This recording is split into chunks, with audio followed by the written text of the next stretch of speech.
This audio program presents horror, which is frightening and disturbing. You let us into your mind at your own risk.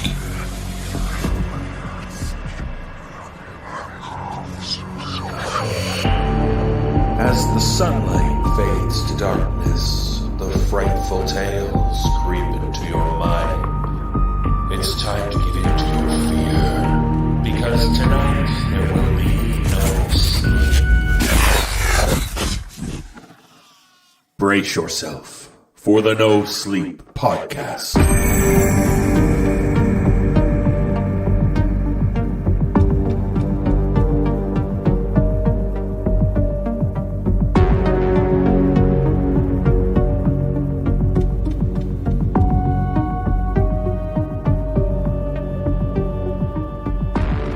It's the No Sleep Podcast. I'm David Cummings. Thanks for joining us.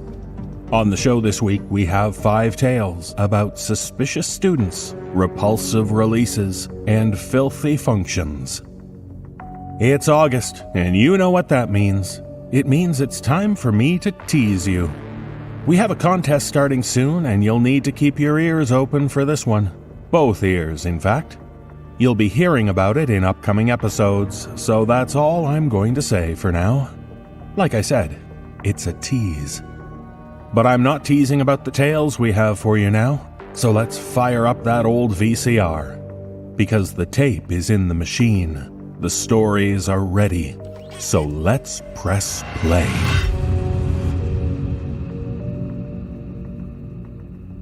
In our first tale, we meet a couple who are trying to recover from the trauma of a miscarriage.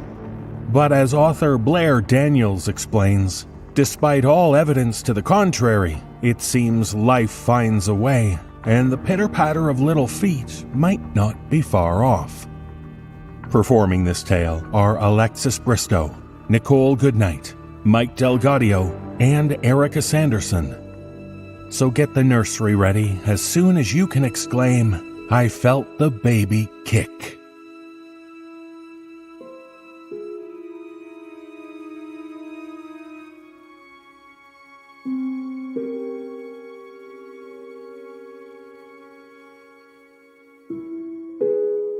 I straightened my skirt, smoothed my hair, and walked into the bedroom. Guess what today is? Sunday? It's July 20th. I held the necklace, wrapped in a red paper and a pretty pink bow, behind my back. So? My heart sank. It's our anniversary, Mia. Oh, I forgot! I slipped the gift back into my pocket and sat down on the bed. The memory loss was minor at first. Forgetting to buy bread at the grocery store, missing a doctor's appointment, that kind of thing. But then it was getting lost on our street, forgetting what house was ours, then coming out to her family all over again. I shook the thoughts from my head and snuggled up to her. "Do you want to watch some TV?" She smiled back at me. Sure. The symptoms started when she got pregnant. The doctors insisted it was just a coincidence, but I disagreed. She never wanted to be the one to carry our baby, but I had been too stubborn, too selfish to give in, and now I was paying the price. Hey, do you want to feel the baby kick? Mia, don't you remember? I reached for her hand. 2 months ago. The red in the toilet. The rush to the doctor. The impromptu funeral we had within the cold walls of a hospital room. Oh, come on, it'll cheer you up. And before I could stop her, she grabbed my hand and pushed it against her belly. And against the palm of my hand, something poked back. My face paled. My heart began to pound. "We have to go to the doctor now." I jumped out of the bed and stumbled to the floor. Amy, what are you talking about? She followed me as I stomped down the stairs, yanking my jacket off its hook. "I'll explain on the way." But I didn't.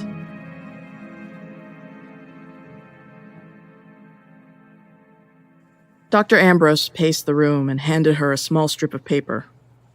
"I want you to hold this stick, Mia, and tell me what you see." I see one line, but...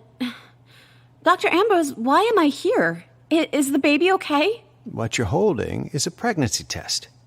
2 lines means pregnant, One line means not pregnant. You're making me hold someone else's pregnancy test? Ew. That's your pregnancy test. He sat on the edge of the bed and took off his glasses. Mia, you miscarried 2 months ago. I know this must be hard to hear, but... The doctor paled. Well, I feel him kicking. See for yourself. She lowered the blanket across her belly and grinned. Our eyes widened. The skin of Mia's stomach stretched and extruded, as if something small and pointed were pressing against it. Dr. Ambrose extended a shaking hand. I feel it. Mia smiled. Dr. Eberly did a great job, didn't she? Oh, what a strong, healthy baby. Dr. Eberly? The doctor who did the artificial insemination. Dr. Ambrose jumped off the bed. I'll be right back. He came back a few minutes later, his face white enough to match his coat. Now, this is going to sound very strange, but there is no Dr. Eberly practicing medicine in this state, or this country. Mia's belly convulsed again. This time, she didn't smile. Dr. Ambrose walked over to the table and picked up a small box attached to a probe. This is a fetal Doppler. He extended the probe towards her. We're just going to listen for the heartbeat, okay? Mia nodded, her eyes locked on mine. I smiled back. The probe touched her belly, and after a few minutes of poking and prodding, a steady heartbeat filled the room. Dr. Ambrose sighed in relief. A smile flickered across Mia's face. Hope coursed through me. Could it be? Our baby alive and well?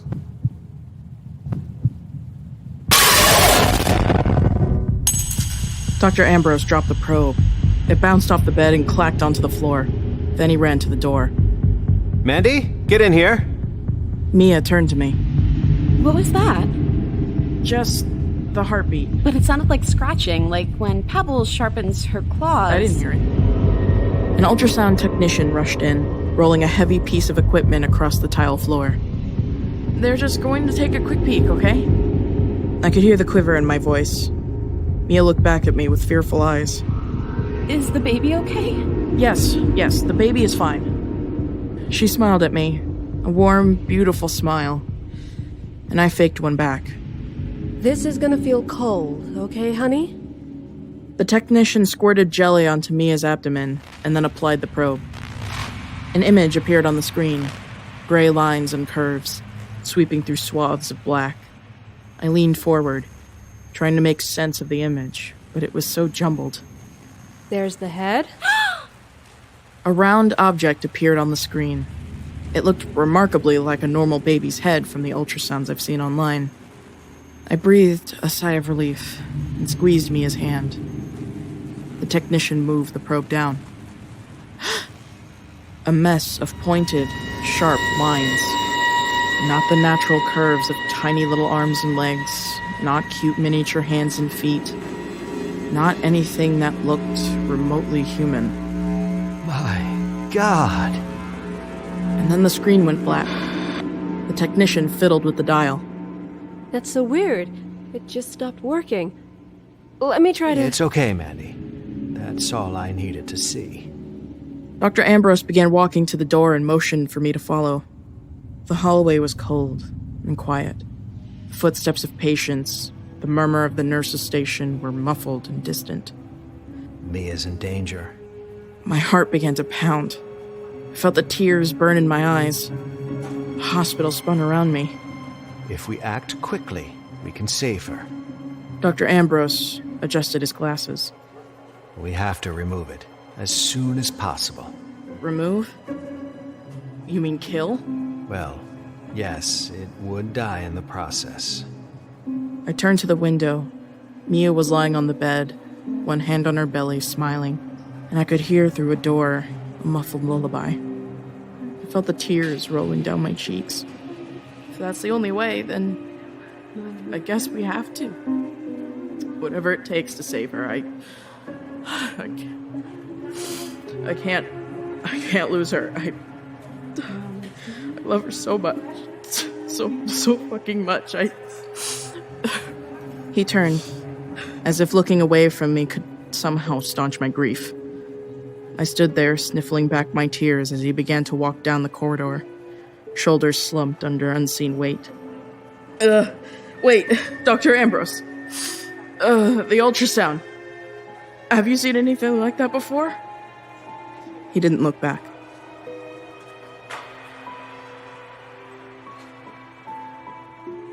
I think we should buy him one of those cute rattles. Mia caressed her belly. You know, the ones that have colorful beads inside and the plastic ends are good for teething. That sounds great, Mia. And we'll do... Mia looked up as Dr. Ambrose rolled the metal cart across the floor. What's going on? He's just getting some stuff ready. Mia bolted up with such force that I jumped back. She stared at the tray and the metal instruments that gleamed on it. What are you doing? Don't worry. I'm just going to check on the baby. He walked towards her, needle in hand. No! Mia. She lunged at him. I tried to hold her back, but she easily swatted me away, suddenly much stronger than before. She grabbed Dr. Ambrose's shoulders and shoved him aside. He collided with the cart. The instruments clattered to the ground. He stumbled up, but slipped and fell back down, his head making a sickening thwack against the floor. That was when Mia ran. Down the hallway she sprinted, faster than I've ever seen her go. Mia, come back! 2 nurses intercepted her, one grabbing her shoulders, trying to pin her against the wall, and the other tried to use her body weight to knock Mia off balance. But she shoved them aside as forcefully as she shoved the doctor and ran towards the exit. When I got there, I yanked the door open and screamed her name. But there was only darkness. I turned around and ran back into the halls, dizzy with anger. The nurses stared at me, some calling out asking if I was okay, others calling security to alarm them of the runaway patient. I think they expected me to sob in the doorway or run after her, but I didn't. I was too angry for that. I threw open the door of Mia's room and charged at Dr. Ambrose. He was slowly stumbling up, one hand clutching his head. I charged towards him. Tell me what's happening to her. I swear to you, if you don't tell me what's going on right now, I'm going to...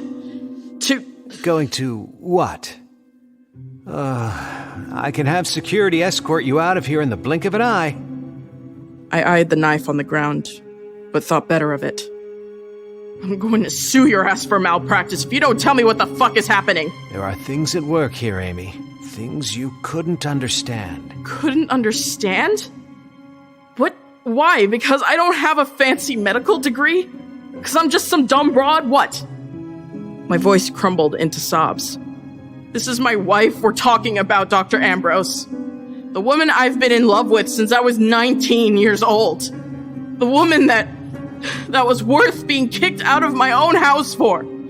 Please, if she's in danger, I need to know how. He nodded, and for the first time, I saw kindness in his eyes. Sympathy. Sadness. Okay. Follow me and I'll tell you on the way. Shouldn't we call the police, or... I know where to find her. They don't. Soon, we were walking through the forest on the outskirts of the hospital, the flashlight bouncing over the shadows. 2 years ago, that's when it started. Someone approached me when I was working at the clinic on Bird Street, saying they were developing an experimental fertility drug, and that they'd heard of my work, and that they would love to have me on board. I was stupid enough to let the flattery blind me, so I made the necessary arrangements. I informed the patient, and she gave her consent. They gave me a vial of clear fluid, and told me to add just a few drops when I did her artificial insemination. Man, it was the biggest mistake of my life. I glanced around the forest. Mia? But I was left with silence. Her pregnancy seemed normal at first, healthy. But then, like Mia, she miscarried. When she came back a few months later, clearly still pregnant, I don't know. I assumed I had made a mistake, and she didn't actually miscarry. What happened to her? A week after the appointment, she disappeared. A few days later, they found her body in these woods, in the clearing up ahead. No trace of the pregnancy. So it killed her. A gust of wind blew through the trees, and they shuddered. So did I. I assume, but officially, her cause of death is unknown. Dr. Johnson, my colleague who performed the autopsy, went missing the next day. He looked up ahead, towards the clearing. But not before cremating the body. So, Dr. Eberly... Dr. Eberly doesn't exist. These people, they've changed their strategy. Instead of infiltrating the doctors, they find lay people to pose as medical professionals. We fell upon a clearing, dappled with moonlight. I think about her every day. Her widower, her parents. Mia? Mia? But the thumps were too loud. Too great to belong to a 5'2" woman. Shh. Dr. Ambrose held a finger to his lips. He clicked off the flashlight. In the murky shadows, I could make out something. A mess of pointed, sharp lines. The shadows shifted and shook, and then they were gone. And in their place, something small and white lying across the clearing floor. Mia! I took off, stumbling over the uneven ground, my feet slipping over the dry leaves. Mia! Mia! Amy, no! I fell to the ground. It was only her hospital gown, stained with blood and dirt.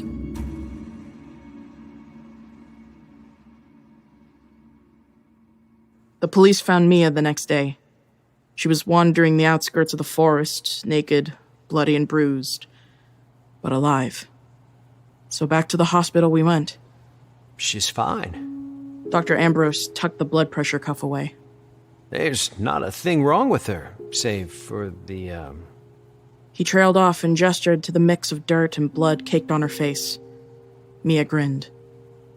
I collapsed onto the chair by the bed and started to cry. So, she's going to be okay? Absolutely. And what about the... I glanced at Mia's stomach, which was noticeably smaller. It's completely gone. No trace of it whatsoever. Mia and I returned home that afternoon. As I tucked her into bed with a tub of ice cream and turned on the TV, I finally asked the question I'd been dying to ask. What happened out there in the forest? I don't remember. She may not have remembered her night in the forest, but she remembered everything else. Where we lived, what I liked at the grocery store. For all intents and purposes, Mia was fine. We even had a little anniversary celebration. Everything was back to normal. At least, that's what I thought until tonight. At 3 a.m., I woke up in an empty bed. The door to our bedroom hung open, and a sliver of golden light shone through. Mia? I threw on my jacket, ran down the stairs, and opened the front door. The taillights of her car glowed in the darkness, disappearing behind a bend. I jumped in my SUV and followed her. Mia took 3 rights and a left, heading down a secluded street that bordered the woods. She pulled over at a curb. I cut the headlights, scooted down in my seat, and watched her. She stepped out of the car and walked towards the trees. Then she lowered something into the grass. Straightening up, Mia cast a final, longing look at the forest, then returned to her car and drove off, heading, I suspected, back home. I climbed out of my SUV, approaching the patch of grass on shaky legs. Around me, the woods rustled. The night felt alive. There, placed carefully on the ground, was the offering my wife had left behind. I squinted, peering down at it in the darkness. It was a rattle, with multicolored beads, wrapped in a pretty blue bow.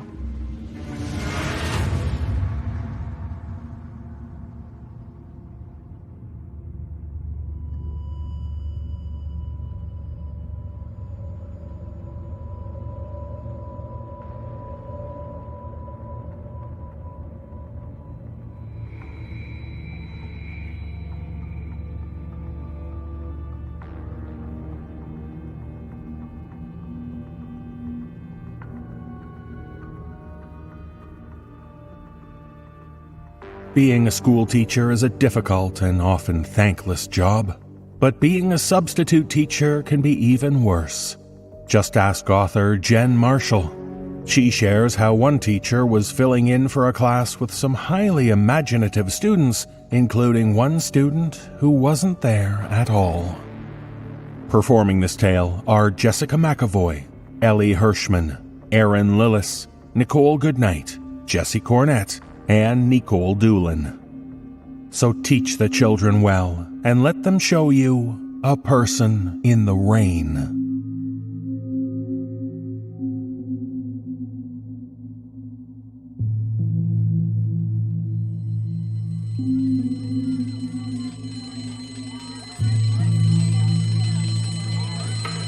The extra desk was my first clue that something was wrong.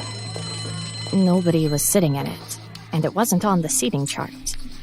Yet there it was, in the middle of the left-hand row. I know it might not seem like a big deal to some people, but the seating chart is the substitute teacher's Bible.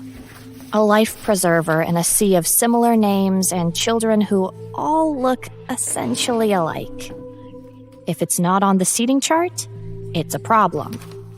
A major problem. There was definitely something wrong in that classroom. Whose desk is that? It's Sadie's. The boy who spoke sat in the front. He wore glasses and a sweater. His hair was combed to the side so meticulously it could only have been done by his mother. I rechecked the seating chart. Sweater boy was Miles. No mention of a Sadie. There's no Sadie in this class. Why is there a desk for someone who's not in this class? Because she's dead. Maybe it was a prank. If so, I'd have to quash it immediately, with extreme prejudice. On the other hand, if the children really had lost a classmate, I'd need to react with sensitivity and compassion. This is what makes subbing so hard. Well, it's clearly a distraction. I'm moving it out of the classroom. The desks were the heavy, old-fashioned kind with the hollow storage area under a wooden top that lifts up and down. A serious finger-smashing hazard. I dragged it around the back of the room, its metal legs screeching on the linoleum floor like the gates of hell opening. Struggling and slipping in my dress shoes, I wrestled that monster into the hall and left it at the top of the stairs. I peeked inside. It was empty except for a single blue crayon with child-sized bite marks and most of its label peeled off. The children pushed the remaining desks together to fill the gap in the row, then spent the morning on schoolwork. Their teacher, Mrs. Cross, was recuperating from a back injury. She'd planned every part of every day, an endless series of projects to keep the kids busy. I texted her. Hi, this is Erin, your sub. Anything I should know about Sadie? While I waited for her response, I took a look around. There was a big old clock above the classroom door, the type that's inside a cage bolted to the wall, like you'd see in a gymnasium. It ticked so loudly, and the second hand moved so unevenly, so sporadically, it felt like an eternity between ticks. The next one coming only when it seemed it never would. It was going to drive me nuts. The classroom was technically in the attic, up a flight of stairs and isolated from the rest of the school. It was a huge space that included a long, dark hallway lined with hooks and cubbies, leading to our own personal bathroom. Except for its size and the luxury of a private restroom, it was all perfectly ordinary. But it didn't feel ordinary. Maybe it was the lighting. There were only a few high, small windows on one wall and flickering overhead fluorescents that went out periodically. Old wiring, I guess. It was cold in there, too. Always cold.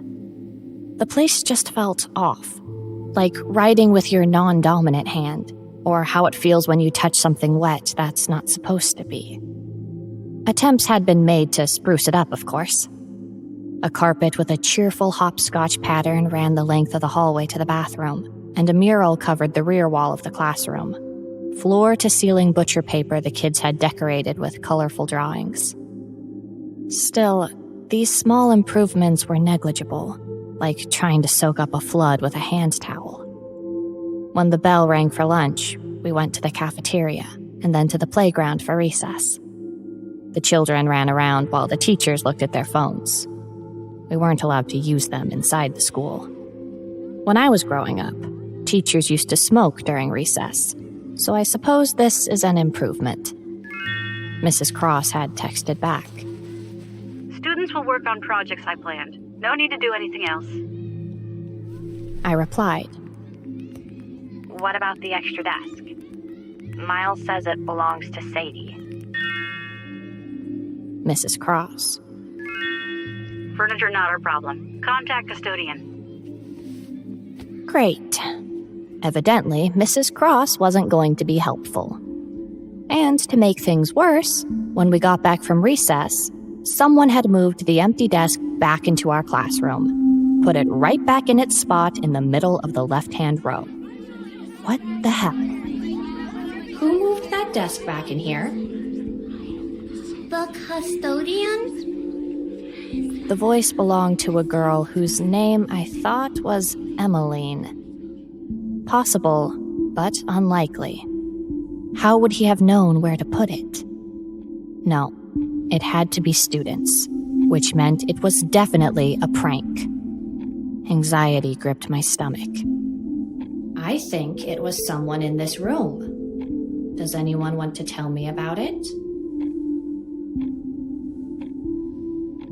I can wait all day. The children squirmed. The clock ticked. Finally, Miles raised his hand. It was Sadie. I thought she was dead. The kids whispered and shifted in their seats. I ran my finger down the seating chart, stopping randomly on a name.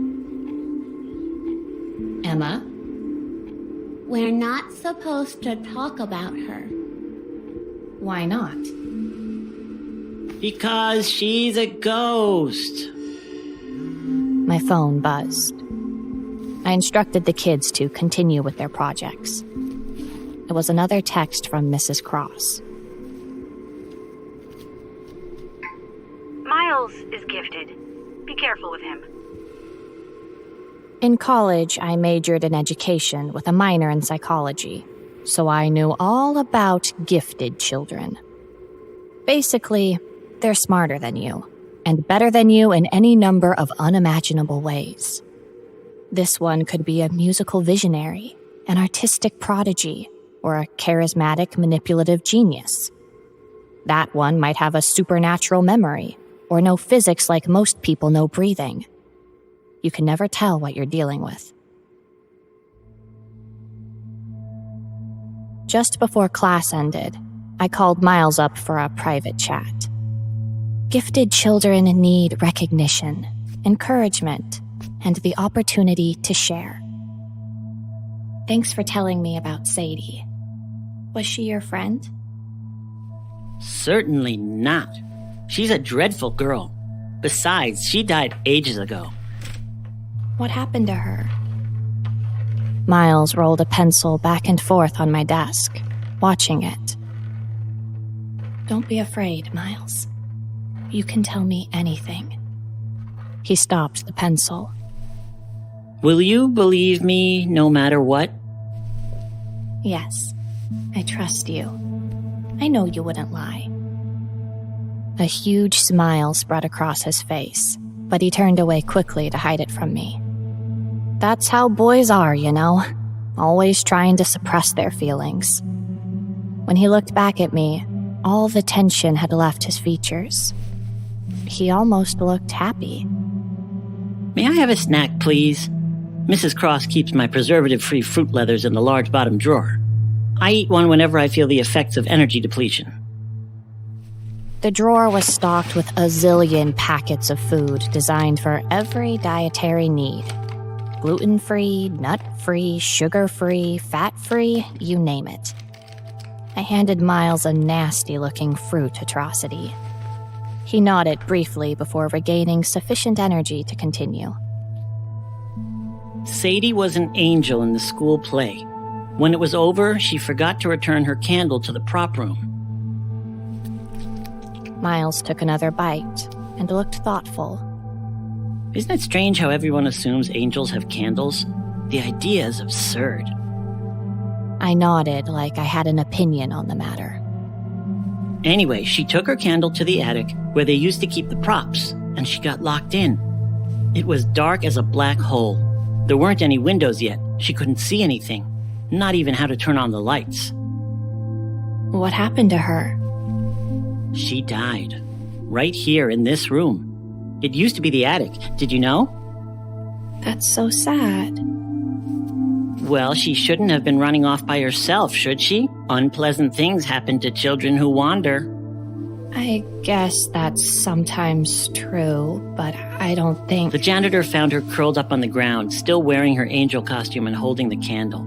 She'd scratched her name into the floor almost 3 times with her fingernails. Didn't anyone hear her? Didn't her family look for her? I haven't the faintest idea, but she's a ghost now, and she wants something. I can feel it. What? What does she want? He gazed at the clock over the door, as though trying to formulate the right words. I waited patiently, thinking about Sadie's cruel death, alone in a place filled with people, in the dark, holding a candle she could never light. What had happened to the words she'd carved into the floor? Had someone sanded them out? Or were they hidden beneath the linoleum that now covered everything? The erratic seconds ticked by, and finally Miles spoke, a fraction of a second before the dismissal bell rang. She wants to hurt us. Then the bell screeched, perfectly timed, like a jump scare in a movie.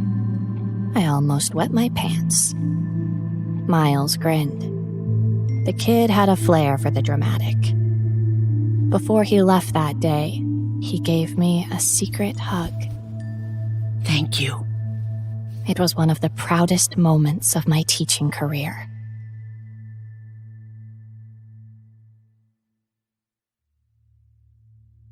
After all the kids had gone home, I took off my shoes and pushed the desk back out into the landing at the top of the stairs. I put a note on it this time, asking the custodian to move it to storage. The school seemed too quiet, and I admit, I was a little freaked out by what Miles had told me. Of course, I didn't believe his account wholeheartedly. I'm not crazy, and I'm definitely not naive. But don't most ghost stories have a basis in reality? At home that night, I did some internet research. I found only one student at the school who'd passed away, a girl named Abigail Potter. It was about 10 years ago. Supposedly, there was a butterfly garden named in her honor somewhere behind the school. I didn't find anything about Sadie. The next morning, I arrived at school to find the extra desk back in our classroom, squatting like a smug toad in the middle of its row. My note to the custodian was gone. I left a message with the front office, pushed the desk back out the door again, and taped a more emphatic message to it. On my way back in, I studied the mural on the back wall. The drawings were typical for grade schoolers. Dragons, rainbows, emojis, cats, basketballs. In between the pictures, though, the word Sadie had been written over and over in groups of 3. The weirdest part was that the very last E was always missing, like this. S-A-D-I-E. S-A-D-I-E. S-A-D-I. Miles had said Sadie had scratched her name into the floor almost 3 times. Did this have something to do with that? Why would someone write it on the mural? Suddenly, I knew what to do. A psychological assessment. My favorite has always been the Draw a Person in the Rain test, or DPRT. You ask your subjects to draw a person in the rain, but you give no additional instructions, which allows for complete artistic freedom. Then you analyze the drawings. Excessive rain indicates high levels of stress, fear, and feelings of being threatened. The use, absence, and effectiveness of umbrellas and raincoats gauges the capacity to cope and the belief in one's ability to survive. While the children drew, I perused Mrs. Cross's past lesson plans. Her class was always doing something cool. Research projects, field trips, poetry contests, science experiments. The last Friday of every month was Blanket Fort Day, which sounded like the best thing ever. Tucked in the back of the lesson plan book, I found a magazine clipping with Mrs. Cross written above the title, like someone had cut it out and saved it for her. I couldn't tell what publication it was from, but it was about school hauntings. Ask anyone about the schools they've attended, the article said, and they'll have a ghost story about at least one of them. Guaranteed. Reading further, I learned that child ghosts tend to attach themselves to something solid, often a physical place where they had good memories, like a school, or perhaps to a smaller object that was important to them. The writer used a pack of baseball cards as an example. A young boy in South Texas had been killed by a schoolmate for stealing his baseball cards. The schoolmate went to prison, the cards were lost, and the boy's spirit haunted the school. Years later, the cards were found hidden behind a shelf in the library. It was only after they were destroyed that the ghost finally left. It made me think of Sadie's candle, the one she'd paid the ultimate price for trying to return, the one she'd been holding when she died. I had so many questions. Was the candle still in the school? Why had Mrs. Cross kept the article? Why were her students afraid to talk about Sadie? And was there anything in the snack drawer besides gross kid foods?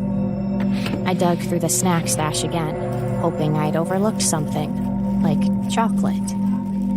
All I found were a few loose screws rolling around the bottom of the drawer, their threads of powdery white.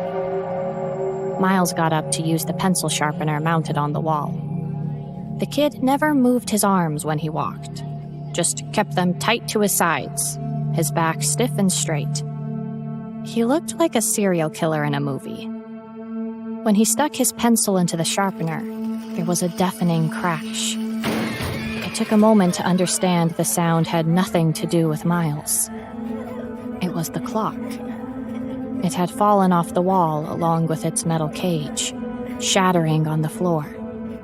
We were stunned into silence as the clattering and clanging of clock pieces died down. It had missed Miles by an inch. Grabbing his shoulders, I looked him over for injuries. "Are you okay?" He nodded. "Everybody okay?"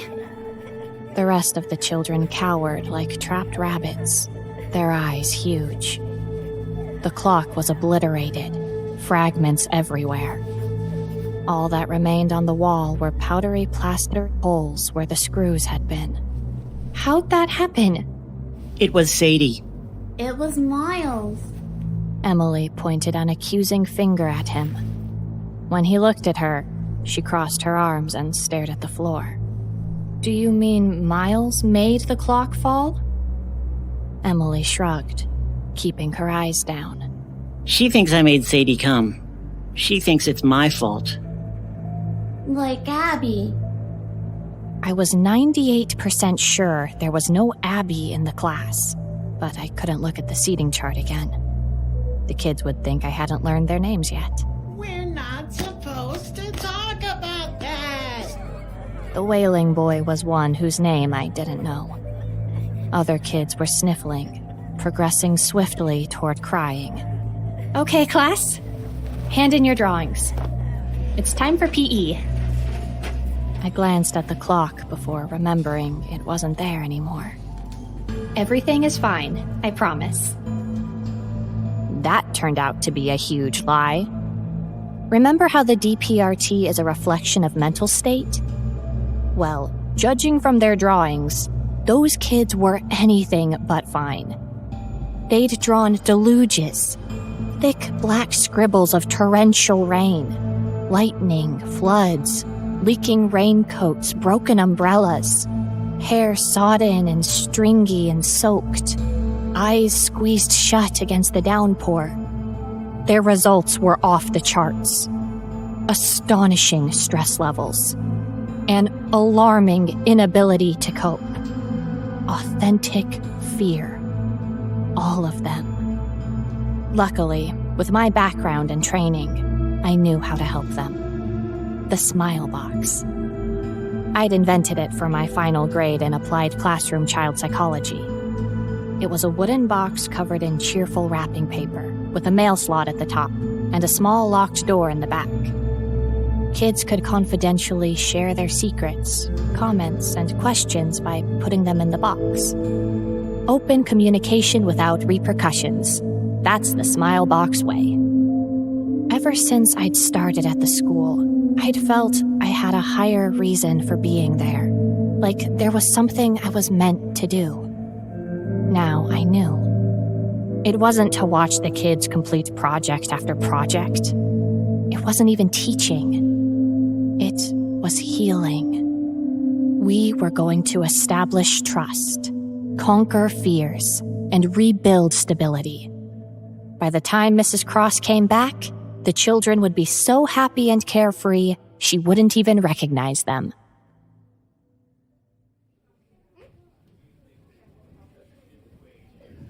I brought the smile box in the next day, set it up on a side table, and explained it to the kids. Just because it's against the rules to talk about something doesn't mean you can't write about it. They were busy with another project, but they kept glancing over, unable to concentrate on anything else. It was so exciting. Soon after, we had a rainy afternoon, which meant indoor recess. While the kids watched a movie, I went through the smile box. As expected, it was a huge success. Emmy didn't wash her hands after she peed. I saw you texting and we're not supposed to have phones in school. My mom doesn't wear her seatbelt. I look like a horse. Sadie pushed Mrs. Cross down the stairs and made her hurt her back. Spelling bees are dumb. This should be called the Miles box. He's the only one who uses it. S-A-D-I-E. S-A-D-I-E. S-A-D-I. Halfway through our rainy day movie, we heard something.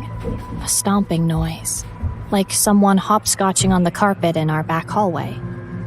I thought it was one of the kids heading to the bathroom, but they were all sitting on the story rug, eyes on the TV. They hadn't even reacted.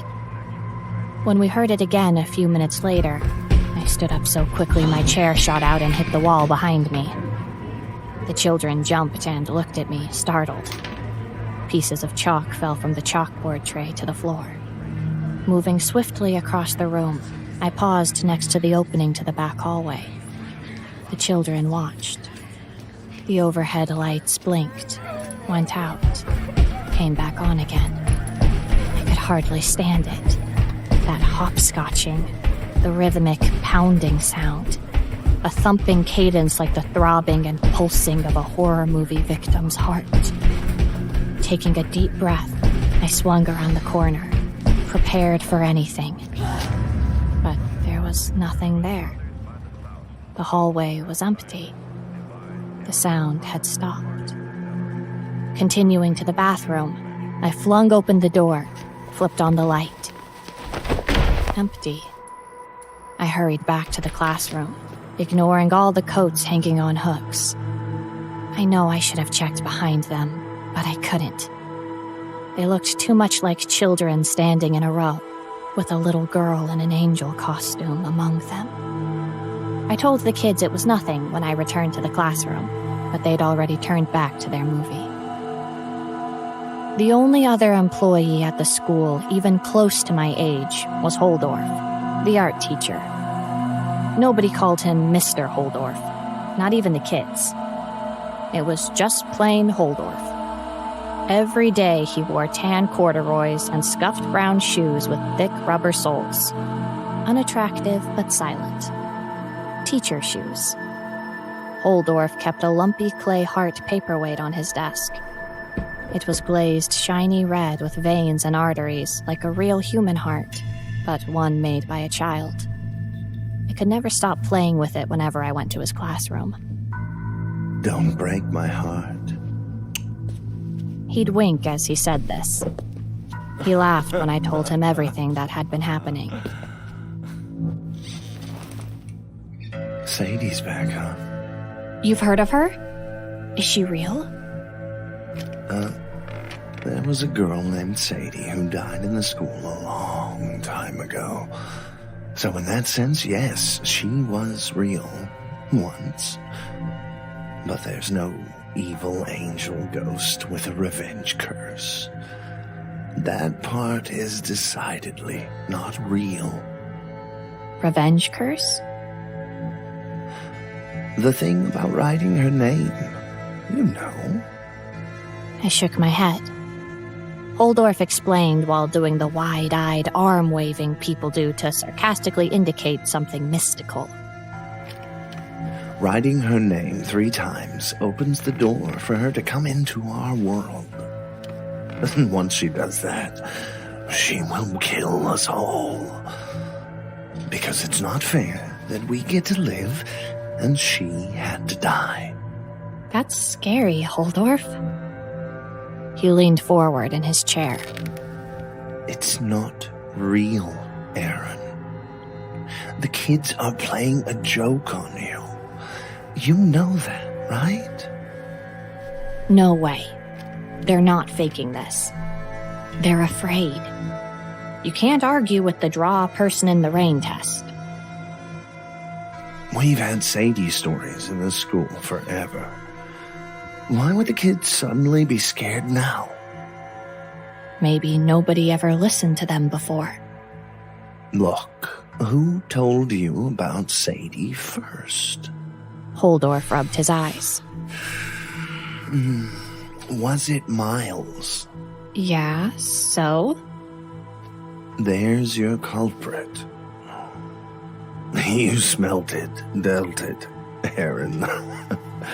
Wise words. You're saying this is Miles' fault? He took the DPRT test too, remember? That kid has taken 1,000,000 tests. His intellect has been probed and prodded his entire life. Don't you think he's learned how to manipulate results? That's ridiculous. Miles is an angel. Holdorf shook his head and laughed again. That's what they said about Sadie.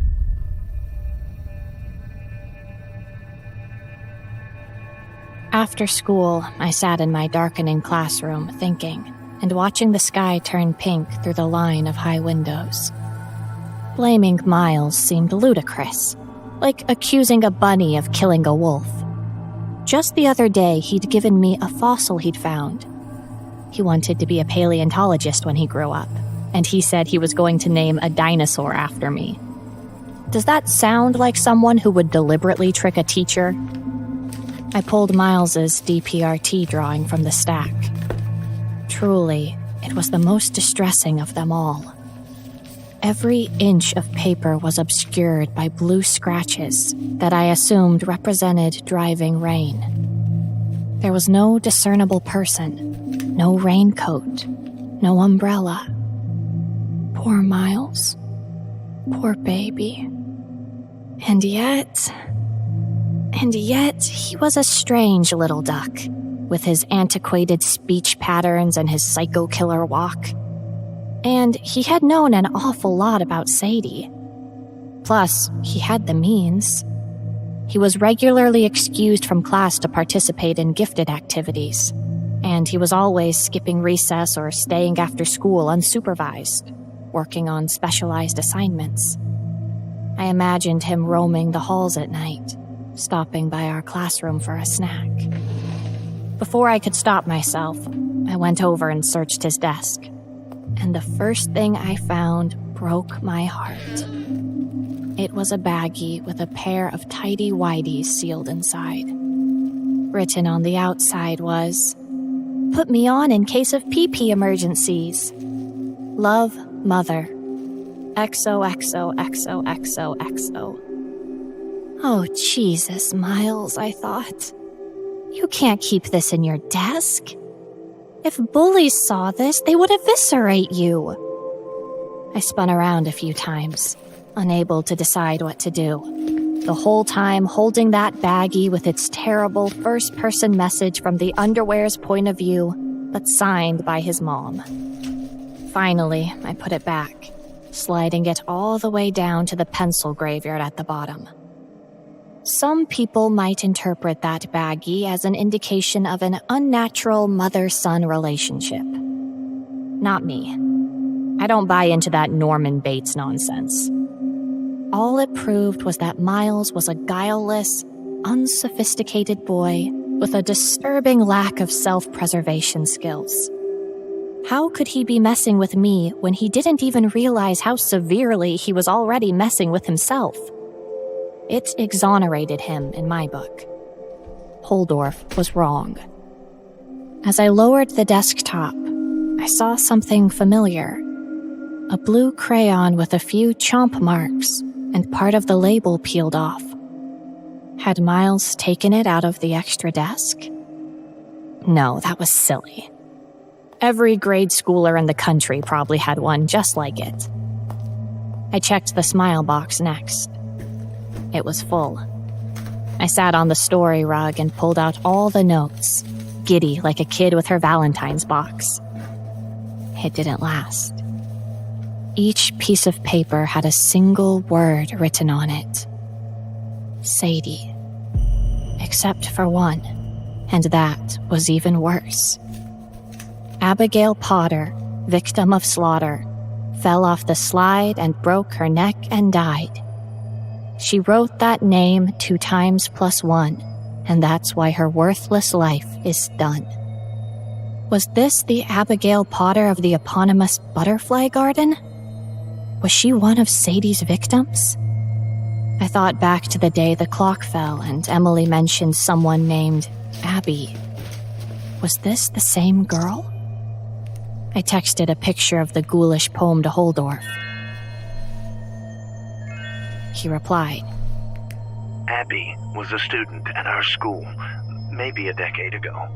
There used to be a fire escape with a big metal slide attached to the side of the building.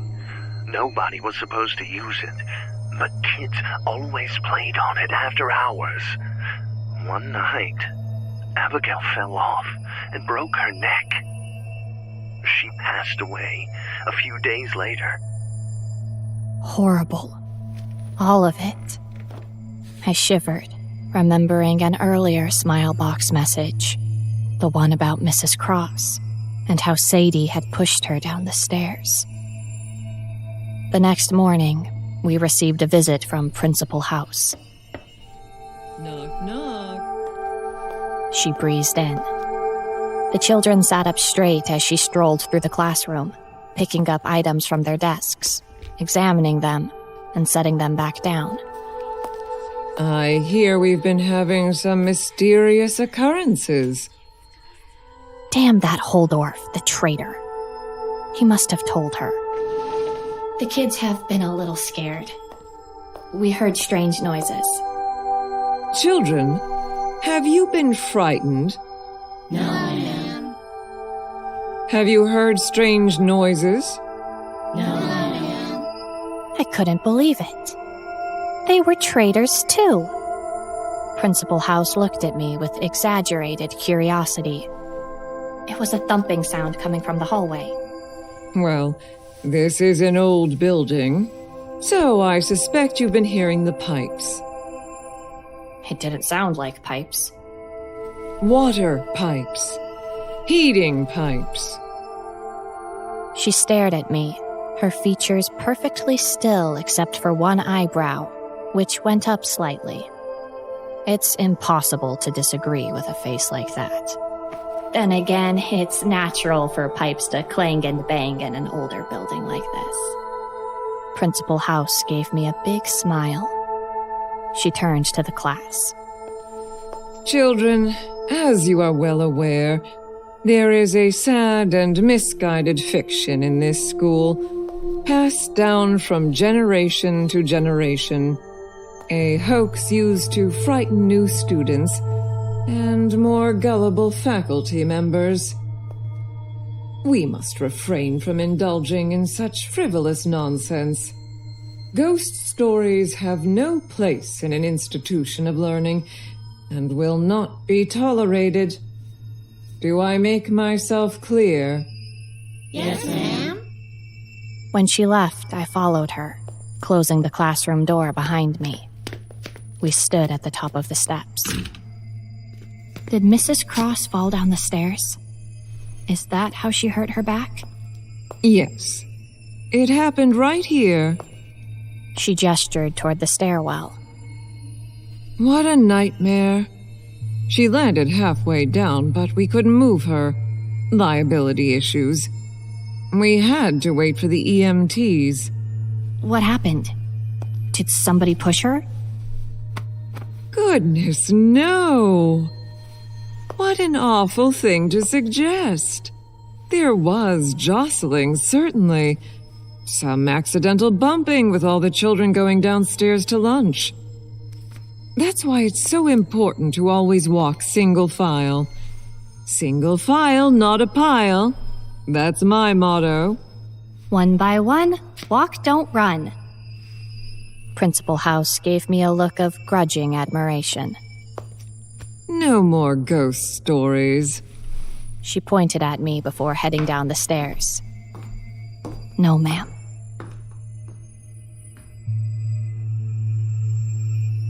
We didn't talk about Sadie after that. I stuffed the smile box into one of the cubbies. The children worked on projects. We went to lunch and recess and PE and music, over and over, an endless, monotonous rotation. We pretended to forget all about Sadie. But she didn't forget about us. It wasn't long before we heard that sound again. I was in the bathroom when suddenly there it was. That stomping, like the sound of witches dancing around a fire, their faces grotesque in the light of the flames. I cracked the door open, hoping to catch the perpetrator in the act. But the hallway was empty. The lights flickered, went off, and then on again. I headed back to the classroom, this time checking behind each coat. About halfway down, I found Miles. I nearly had a heart attack. His hands were clenched into claws on either side of his face, and his hair stood on end from the static of the coat fabric. What are you doing here? I guided his arms down to his sides, but he didn't unclench his claws. I was going to the bathroom, but there was something scary in there, so I hid. It was me in the bathroom, Miles. You knew I was in there. He nodded. Did you make that noise a few minutes ago? The thumping? He stared past me, eyes unfocused. It was you. Yes, it was me in the bathroom. We've established that. I straightened his glasses. I have to pee. I let him go. If I kept him from the toilet too long, he'd have to use his emergency baggie, and nobody wanted that. When I returned to the classroom, I told the kids it was the pipes. Clanging and banging is natural for pipes in an older building like this. They watched me with worried eyes. Are you okay? Wednesday morning and Sadie's desk was back in the classroom. Oh my God, I thought. Oh my God. Who was doing this? Why? And since when had I started calling it Sadie's desk? It was an empty desk, not Sadie's desk. The extra desk. The empty fucking extra desk. A person could go crazy in this place. I called the front office, told them again about the desk. They wrote out another work order. I'd started to push it out of its row when I noticed somebody had vandalized the mural. They'd added capital E's in blue crayon, filling in the final letter of Sadie whenever it was missing. Some were small and meticulous. Others had been made with big slashing strokes, tearing the butcher paper. I studied the kids as they came in and took their seats. Who would notice the mural? Who would pretend not to? Which reaction indicated guilt? But nobody even glanced at it. After they went to music class, I went to get Holdorf. He paced in front of the wall, squinting, hands in the pockets of his corduroys. I don't get it. Is this one of your psychological methods? Aversion therapy or something? What do you mean? Why did you add the E's? It wasn't me. I'm trying to figure out who it was. But that's your handwriting. You make an E with the 3 lines pointing upwards. I noticed it right away because I thought it was cute. They're like little birds in landscape painting. Look! From his pocket, he pulled the receipt I'd written my name and phone number on when we'd first met. He pointed to the first letter of my name. He was right. It was similar. I felt dizzy. Do you think somebody imitated my handwriting? No, Aaron. That's not what I'm saying at all. Are you feeling okay?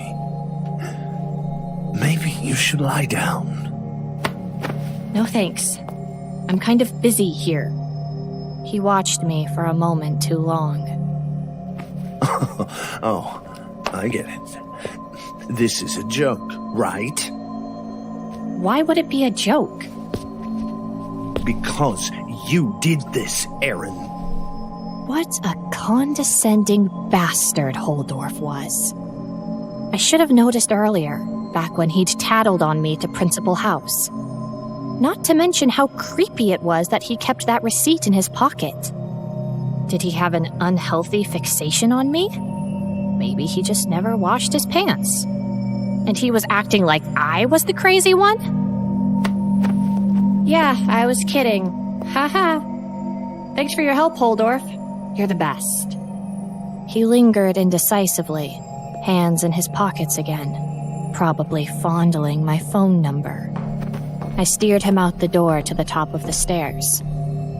How satisfying it would feel to push him, I thought. To watch him fall, his hands scrabbling for purchase.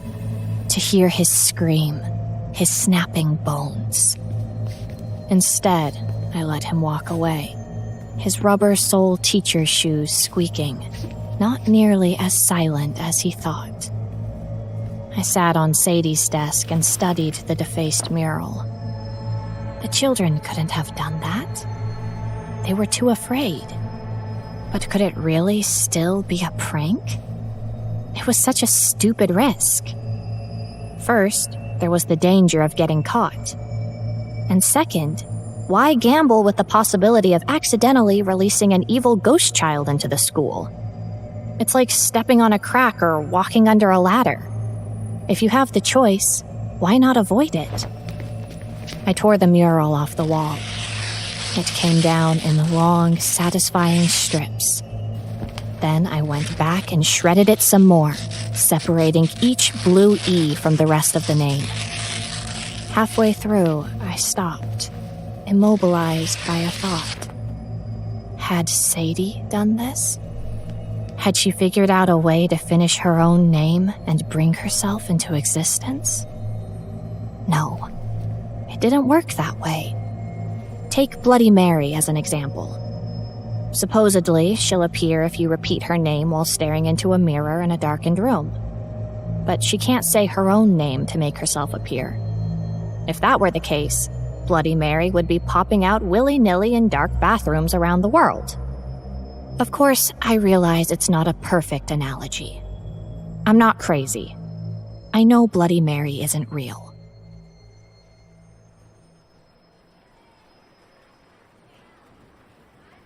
Blanket Fort Friday. I brought sheets and blankets from home and we draped them over the desks and chairs. The kids crawled around underneath like groundhogs, giggling and whispering. They worked on their projects inside the forts. I played music on my phone. Such a perfect activity for a rainy day. Miles had made a hideout off by himself under a table. Gifted children need space and time to create their narratives and fill their own silences. He peeked out and motioned me over. Are you angry with us? Of course not. Why would you think that? You took down our mural. We both glanced at the back wall. I'm going to put up fresh paper, and on Monday we'll start a new mural and make it the happiest one in the world. Miles seemed pleased, but then he frowned. I dreamed about Sadie last night. She was floating in a dark place, dark as a black hole. She was singing about bluebirds. When I got closer to hear the song, she pushed me. I fell for a long time, like Abigail Potter. My mom said I was screaming so loud I woke her up. Oh, Miles. It was only a dream. You're safe. He tugged the blanket out of my hand, closing off his fort. When he spoke, his voice seemed distant. My mom said she'll take me out of school if this doesn't stop. What? You have to stop it, please. Don't worry, Miles. I'll take care of it. He wouldn't let me open the flap, so I patted his shoulder through the blanket. I went back to my desk, thinking about my early days at the school and how I'd suspected I had a higher purpose for being there. I'd helped the kids begin the healing process, yes, but now I knew even more was required of me. I had to take Sadie down. But how? I'd kept a few pieces of the mural, some of the bits with a blue E on them. I studied them closely, hoping for a clue. They really did resemble birds in a painting. Little blue birds. But it didn't mean anything. At least nothing I could discern. Underneath the mural pieces, I found the magazine article Mrs. Cross had kept. The one about how child ghosts sometimes get attached, leech-like, to an object they'd loved. My eyes fell on Sadie's desk, now covered with a pink sheet, and I wondered. We didn't hear the hopscotching again until late afternoon. Oh, that ominous rhythmic thumping like savage drums in a dark jungle. The banging and echoing, rising and falling, closing in from every direction. Menacing, inescapable. Those poor kids. They wouldn't even look outside their forts. How good it would feel to run through that dark hallway, flinging aside the coats, ripping up that carpet, or maybe just covering my ears and screaming, whatever it took to stop the noise. Instead, I turned up the music, folded my hands on my desk, and smiled, biding my time. Whenever it's raining at dismissal, We gather the students inside the front entrance of school and escort them one by one to cars or buses, holding an umbrella over their heads. It's always chaotic, and I didn't get a chance to say goodbye to most of my students, not even Miles. I never even saw him leave. Everything felt wrong, like I'd forgotten something important, and the feeling stayed with me as I went back through the school, up our stairs and into the classroom, dripping water all the way. I leaned my umbrella against the wall, took off my raincoat and threw it over a chair by the radiator. The kids had taken down all the forts except Sadie's. The first thing I did was check inside it. That's just common sense, like looking behind a hotel shower curtain or making sure the backseat of a car is empty before driving. Everyone does it. And if they don't, they should. Outside, rain kept falling. The room grew darker. The school descended into silence. When I thought everyone had gone home, I pulled off the sheet and sat at Sadie's desk. I opened the lid. Nothing inside, not even the blue crayon. Behind me, I heard rumbling, maybe thunder, maybe ghostly feet running on carpet. The lights flickered and went out, and the desktop slipped from my grasp, smashing the fingers on my other hand. I screamed. It was easy this time, pushing Sadie's desk across the classroom, even in the dark, even with my injured fingers. I didn't slow down as it shrieked across the floor, or when I reached the stairs. I just shoved that son of a bitch straight over the top. The crashing was like music as the desk fell to the next landing. The lights flickered back on, and I saw it down there, vanquished and broken. Sadie's favorite thing. I lurched back into the classroom, clutching my injured hands to my chest. Had it worked? Was she gone? How could I tell for sure? I wrote on the chalkboard. Sadie. Sadie. Sadie. I turned toward the back hallway, waiting. It was empty now, silent, dark as a black hole. Thunder cracked and I jumped, staggering backward into the chalk tray, my upper back slamming against the chalkboard so hard it forced the breath out of me. I grabbed my handbag, ran out of the room and down the stairs, dodging the remains of the desk. Once outside, I realized I'd forgotten my raincoat and umbrella. No way was I going back up there, so I ran to my car holding my handbag over my head. Physically, I was miserable driving home, soaking wet, my smashed hand throbbing and my back aching from bashing it against the chalkboard tray. Emotionally, though, I was triumphant. In my apartment, I went to the bathroom mirror to see how nasty the bruise on my back would be. I almost passed out. Across the back of my sweater, smeared but legible, were the words, Sadie, Sadie, Sadie. I wrestled it off and held it up to examine it. The writing was backward, so in the mirror it had appeared forward. It was a print of my own handwriting, from when I'd fallen against the chalkboard. I smiled, feeling silly, but also imagining the kids' reaction when I recounted the story. I thought of research we could conduct with mirrors, projects we could do. But I never got the chance. Principal House called the next day to inform me the school didn't need my services anymore.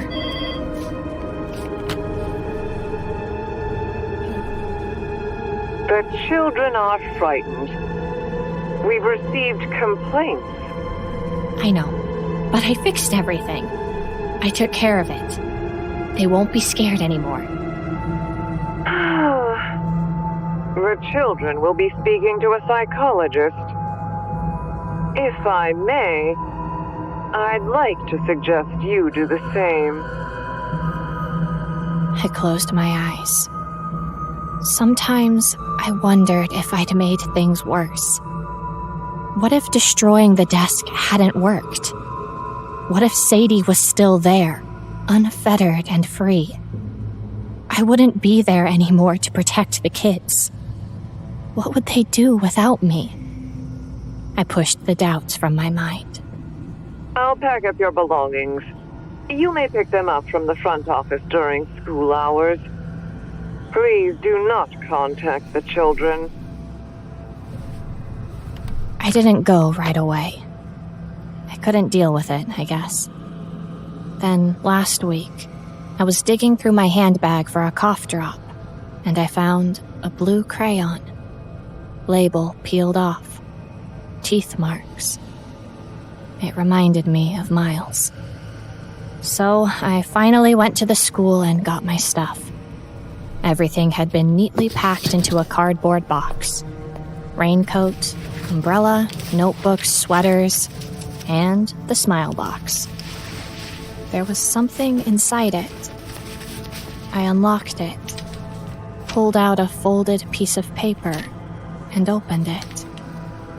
At first it seemed like nothing but blue crayon scribbles covering the page. Then I realized it was a drawing of a person in the rain, shown from the perspective of high above and behind. It was a woman without a raincoat or umbrella, her hands holding something over her head. On her back, smeared but legible, was the same word 3 times, written backwards. Sadie, Sadie, Sadie.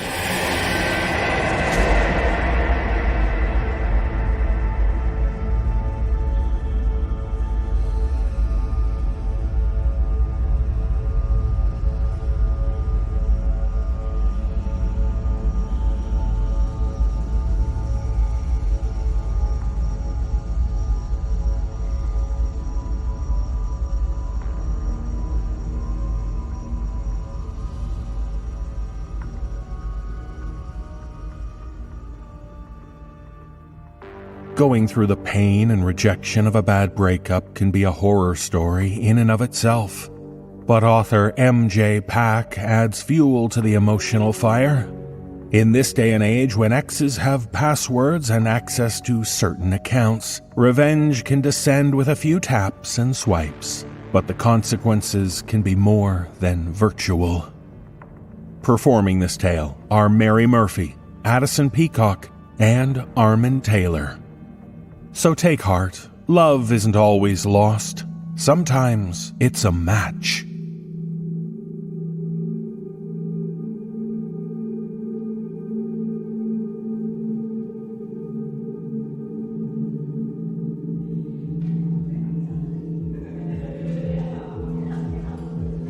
Ryan's an asshole. You're better than him and everyone knows it. This is a blessing in disguise.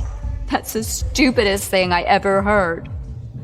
I wiped at my cheeks with the back of my hands. My skin came back streaked with runny black mascara. It's not a blessing if it's disguised. You know a blessing when you see one. This is just shitty. It's a shitty thing and I need to own it. She was still rubbing my back in that nice way of hers. But after I snapped, she kind of slowed down. Like she didn't really want to do it anymore, but felt sort of obligated. You know, you've been saying Andrew wanted to kick his ass for weeks now, because of how he was treating you. The only reason he didn't is because he knew you wouldn't want him to. Well, I guess he has his chance now, doesn't he? I exhaled sharply and threw back another shot of vodka. I'd stopped counting, but I think that was number 5. Tell him go right ahead. Kick Ryan's ass to his heart's desire. I don't give a fuck anymore. Stevie nodded, offering a weak smile and rubbing my back. I slammed my hand on the bar.